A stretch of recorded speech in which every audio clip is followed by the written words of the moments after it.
Hi humans, some of you might know that my fast forward and rewind function on my TASCAM Porta Studio stopped during the filming of my last video on the vocoder. Lo and behold, during the filming of that, the fast forward and rewind function on my Porta Studio stopped. More on that later, but right now I'm going to update you on my life and how that tangentially affects this channel. Gigs are back, baby! As many of you know, I live in New York City, and the Broadway theater scene was one of my main sources of income prior to the pandemic and the total shutdown of that scene. You know, it seems so long ago, that performing thing, and I'm sure all of you guys out there have felt it too, not being able to see live music.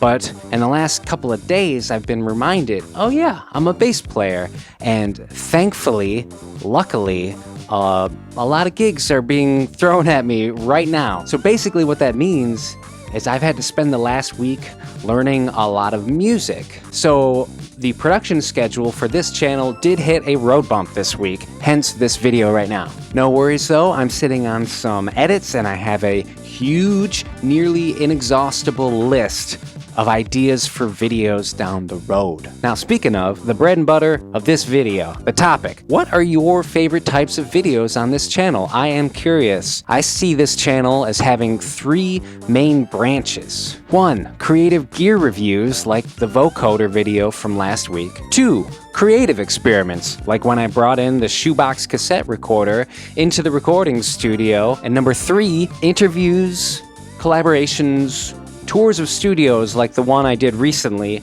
over at the Flux Magnetic Studios with their 16-track MCI machine.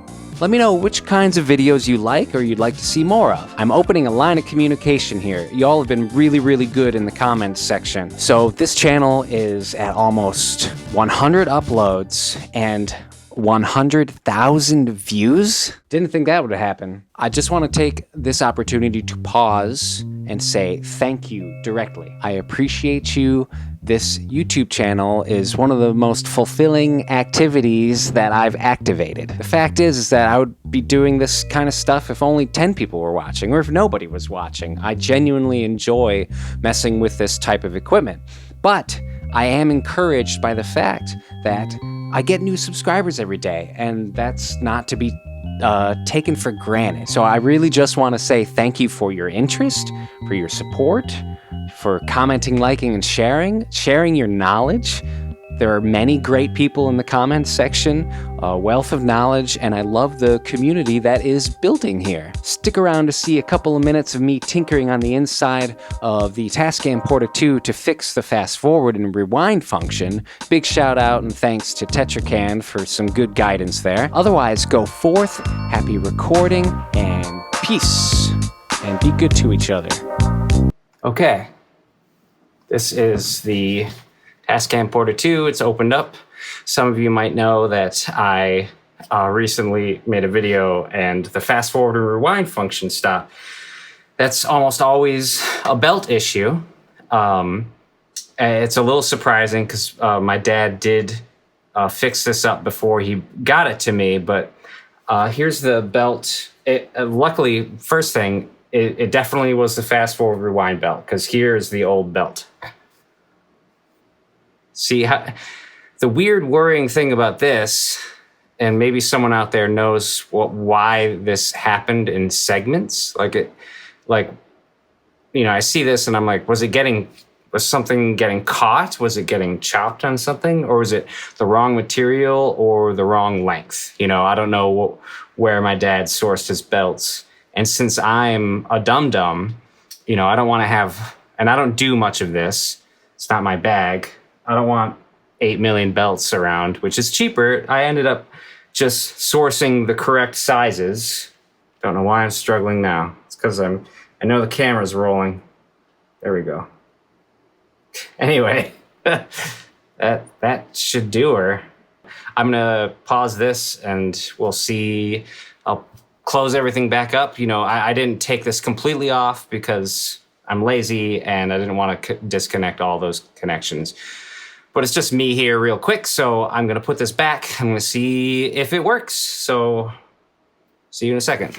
All right, the moment of truth. I have plugged in Porta Studio.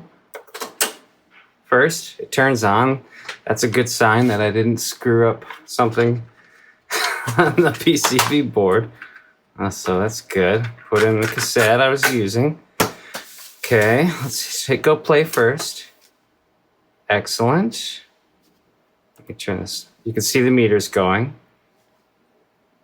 And zero return off. Oh my gosh. There you go. Let's rewind. Let's fast forward. And it doesn't make that sound anymore. There was something happening. I wonder, any of you out there know why this could possibly have caused a sound before? Does anybody out there know why?